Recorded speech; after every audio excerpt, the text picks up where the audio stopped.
A couple of years ago, I guess it's been a few more than that now, I started noticing things from what I would call my day, maybe the 90s I call that, maybe the 80s is more my day, I don't know, but things I remember from those times that are gone, and I don't think I wrote it down, but I had a list in my head that I was keeping of that stuff. And then I got a chance to, this is no joke, I got a chance to make up some songs with Loretta Lynn from, fucking Loretta Lynn.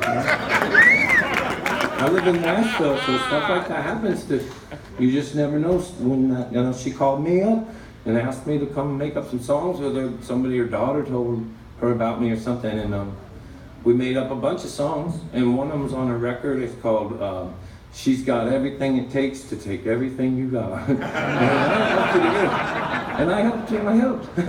And so when she recorded it, she said that I could come. She's a cool chick, she parties, I really like, and so we went out, and she was recording at a place called the Cash Cabin Studios, which is behind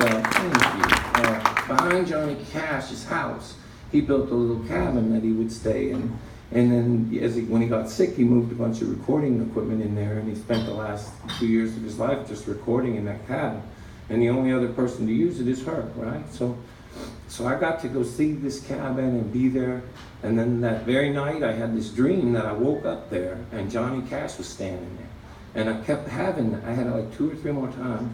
And then I had it, and it was like when I woke up that time, he pointed to the corner of the studio and said, "You're missing it." And I thought, I wonder what the fuck that is, I'm not like a dream person, but I always think I'm always trying to think of a song. I don't know why, but so I was at this, I have a group I'm in called the Hardworking Americans, do I'm the same. We're like a jam group. And we were having practice, and I was telling those guys about that dream, and Dave, who's our leader, called John Carter Cash and asked if we could spend the night out there.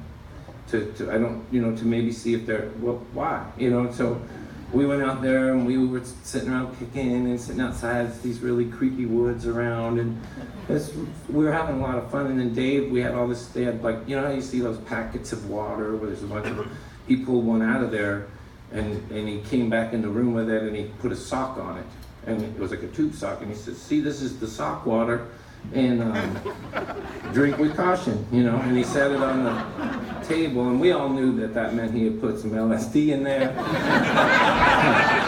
So we're a jam band, so we all took it, and the next thing you know, we're just kind of pumpkin-eyed sitting around the studio waiting for something to happen, I guess. And then we're jamming, and then Dave says, "Okay, let's do a song," and looked at me, and I'm like, "What do you mean?" He goes, "Just do a song." And I'm like, I don't know, I don't really have one, to do. It's not like I just spell shit like beer run off the cuff. I had to figure out how to spell that and everything.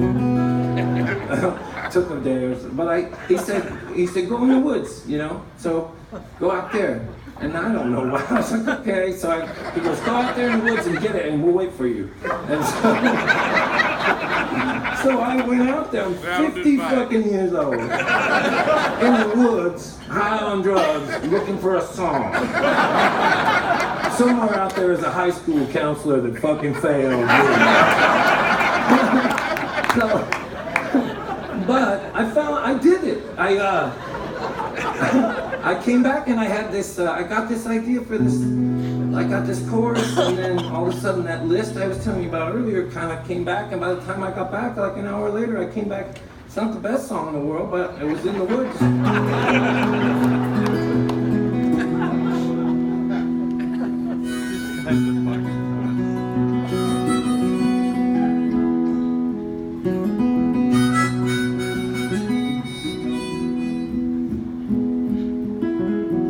You were smoking cigarettes on the airplane. I was waiting right there for you at your gate. We had to pull off the highway just to find a payphone. When the line was busy, though, you just had to wait. Day after day goes by like nothing is ever gonna change. But just like overnight, it's like it's never gonna be the same. Hitting what you're aiming for, you're forgetting what you missed. Always seem to know for sure now is how we can't go on like this day after day. It's just like overnight, day after day. It's just like overnight.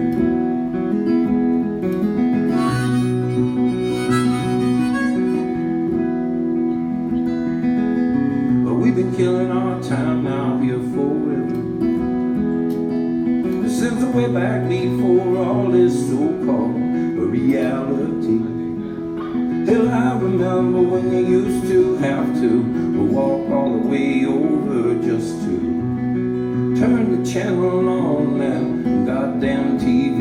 It seemed like day after day going by like nothing was ever gonna change. Just like overnight, it was like it was never gonna be the same.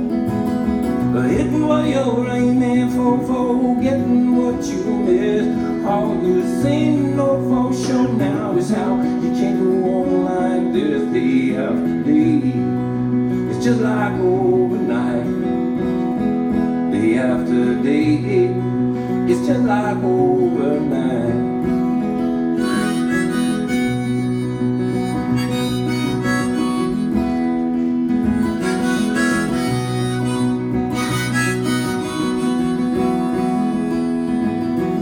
Day after day goes by like nothing is ever gonna change. But just like overnight, it's like it ain't never gonna be the same. But hitting what you're aiming for, you're forgetting what you missed. All you seem to know for sure now is how you can't go on like this day after day. It's just like overnight, day after day. Just like overnight.